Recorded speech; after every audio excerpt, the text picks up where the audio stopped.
Nah, teman-teman sekalian, balik lagi di channel Viral Bugis. Jadi di video ini lagi-lagi saya akan membahas terkait tentang hak cipta. Namun ada yang menarik bahwasanya saya akan menunjukkan langsung. Kebetulan saya sedang membuka komputer atau PC, dan lagi-lagi saya akan mencoba untuk memberikan pemahaman kepada teman-teman ya. Jadi gini ya. Jadi langsung ya teman-teman ya. Ini ada video yang pernah saya bahas terkait tentang hak cipta teman-teman ya. Jadi video saya ini menjelaskan bahwa perbedaan klaim hak cipta dan teguran hak cipta.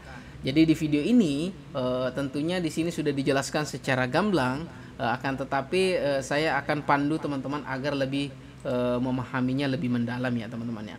Nah, saya akan mengajak teman-teman untuk melihat secara ringkas sejenak ya. Meskipun ini tidak akan ada volume. Nah, ini video saya yang membahas terkait tentang klaim hak cipta dan teguran hak cipta. Nah, di sini saya katakan bahwa untuk klaim hak cipta itu dikatakan konten ID teman-teman ya. Konten ID. Bila mana itu konten ID, ya maksudnya adalah konten ID teguran bukan teguran ya, apa namanya? Klaim yang muncul akibat adanya kecocokan penggunaan dari orang lain. Misal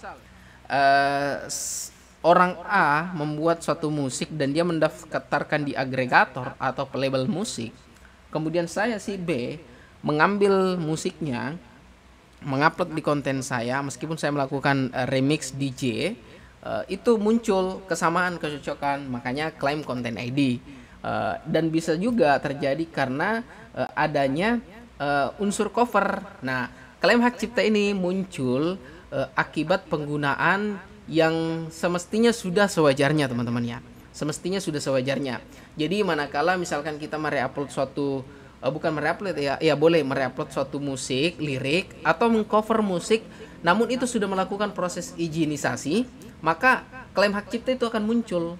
Dan klaim hak cipta itu adalah pembagian royalti. Ingat teman-teman, berita terkait tentang siapa ini ya yang menyanyikan lagunya Ahmad Dhani, yang kemudian Judika ya, setelah menyanyikan lagunya Ahmad Dhani dia langsung mentransfer sekian juta ya, jadi arti kata membayar royalti. Nah, ini sama fungsinya ya. Jadi lagi-lagi kita berbicara tentang klaim hak cipta atau konten ID.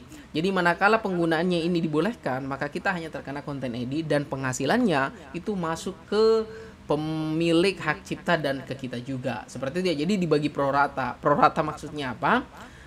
Jadi ada kata pro dan ada kata rata, yang berarti bahwa pro itu keberpihakan kepada pemilik hak cipta dan rata itu tergantung dari dia mau bagi kita ke berapa. Seperti itu. Nah, terkait tentang teguran hak cipta atau takedown ya, terkait tentang teguran hak cipta atau takedown, tentunya ini harus melewati dari proses klaim hak cipta atau konten ID. Manakala penggunaan konten-konten berklaim hak cipta atau konten ID itu tanpa izin ya teman-teman ya, tanpa izin. Nah, tentunya ini akan berdampak terhadap kondisi channel kita. Jadi terkena teguran hak cipta atau takedown ya. Jadi kalau seumpam gini ya, saya pemilik A misalkan tadi ya, ada B menggunakan musik saya tanpa izin. Nah, muncullah notifikasi di YouTube saya yang mengatakan bahwa ada orang si B menggunakan konten musik saya dan tidak izin sebelumnya.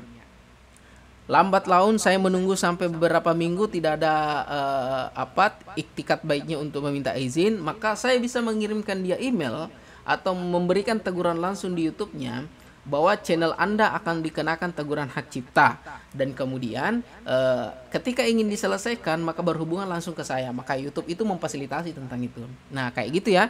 Jadi teguran hak cipta. Nah, jadi tentunya harus melewati unsur klaim hak cipta. Ya, kita coba lanjut lagi. Ini pembahasan di awal ya. Nah, tentunya antara konten ID klaim hak cipta dan teguran hak cipta atau takedown ini masih memiliki beberapa tahapan-tahapan tentunya teman-teman ya. Nah, seperti yang saya bilang tadi bahwasanya untuk lagi-lagi klaim hak cipta atau konten ini adanya kemiripan atau lisensi pemilik. Bukan berarti bahwa kita memiliki konten yang sama, tidak, tapi adanya kemiripan ya. Jadi mirip Bukan berarti sama ya, tapi adanya kemiripan. Misalkan mungkin dari segi nadanya itu kan masuk dalam klaim hak cipta semua. Terus yang kedua, konten ID atau klaim hak cipta itu tidak berdampak terhadap channel kita. Lagi-lagi saya katakan bahwa tidak ada masalah terhadap channel kita. Apakah karena pembahasan terkait tentang gagal monetisasi? Bukan tempatnya di situ teman-teman ya. Itu berbicara terkait tentang penghasilan atau royalty. Kemudian yang selanjutnya kita akan melihat apa sih persyaratan dampak ketiga yang akan muncul teman-teman. Nah ini ketika terkena klaim hak cipta atau klaim ID, teman-teman sudah izin sebelumnya, tapi masih saja terkena klaim ID dan hak cipta, teman-teman merasa bahwa tidak senang atau tidak gimana ya dengan penghasilan yang didapatkan, mungkin sedikit ya. Teman-teman bisa melakukan mute bagian yang terkena hak cipta atau mengganti ya, atau memotong sekalipun itu bisa. Jadi lagi-lagi hak cipta ini berbicara terkait tentang royalty atau penghasilan, bukan terhadap monetisasi teman-teman ya.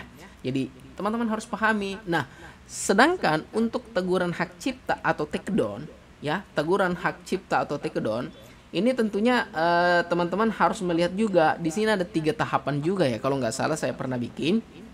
Nah, yang pertama ini dikarenakan pelaporan atau pemilik lisensi, seperti yang saya contohkan tadi bahwa si A melaporkan kontennya digunakan tanpa izin oleh si B. Nah, YouTube pun memfasilitasi terkait tentang itu, dan tentunya saya harus dihubungi oleh pemilik reupload tersebut kalau untuk adanya komunikasi langsung.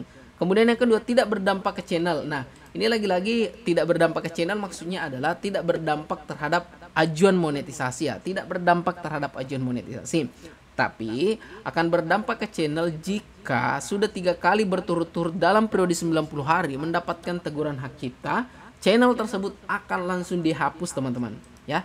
Jadi itu ya, memang tidak berdampak terhadap ajuan monetisasi, tapi berdampak terhadap channel kita ketika sudah 3 kali teguran hak cipta pada periode 90 hari yang sama ya, seperti itu ya. Terus masih ada yang ketiga ya teman-teman yang perlu pahami, bahwa poin 1, poin 2 untuk teguran hak cipta itu masih ada satu ternyata teman-teman. Apa itu? Ya, kita lihat bahwasanya mana ya? Nah ini ya. Nah, ini untuk poin ketiga bahwasanya ketika kita terkena pelaporan atau takedown ya. Takedown itu kan muncul tanda di dashboard channel kita, tanda merah ya. Agak mengganggu memang ya tempatnya ya.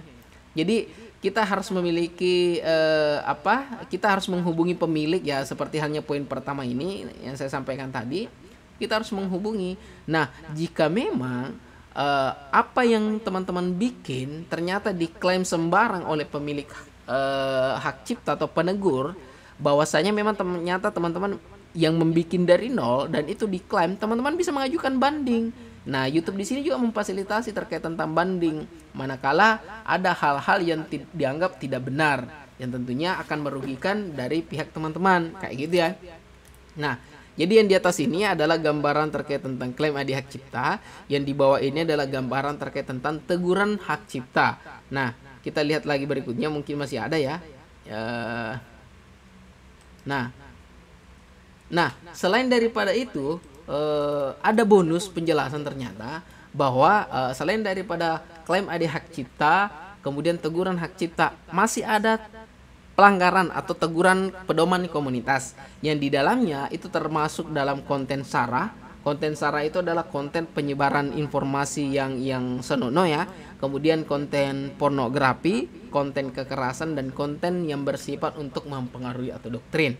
Nah, itu adalah gambaran-gambaran singkat terkait tentang klaim ID hak cipta dan teguran hak cipta. Nah, tentunya teman-teman harus mensiasati betul, termasuk hal-hal yang sifatnya kepunyaan orang lain ya. Tentunya teman-teman harus mendapatkan izin ya. Kalau menurut saya mendapatkan izin itu kan semestinya mudah untuk didapatkan ya. Kalau memang tidak dapat izin, masih banyak penyedia-penyedia musik yang ada di tanah air khususnya yang bisa teman-teman komunikasikan. Ingat, YouTube itu mensupport sekali teman-teman yang berusaha untuk menjadi konten kreator yang kreatif.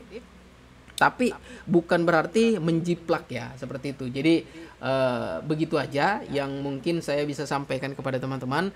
Manakala teman-teman tidak setuju dengan penjelasan saya ini, teman-teman bisa berkomentar di bawah. Dan sedikit informasi bahwa YouTube Viral Bugis kembali membuka kelas YouTube monetisasi. Jadi ketika misalkan teman-teman ingin belajar YouTube secara intens, jadi teman-teman silahkan klik gabung di samping subscribe channel Viral Bugis di bawah, atau bisa DM Instagram Viral Bugis. Semoga video ini bermanfaat. Sampai jumpa di video berikutnya.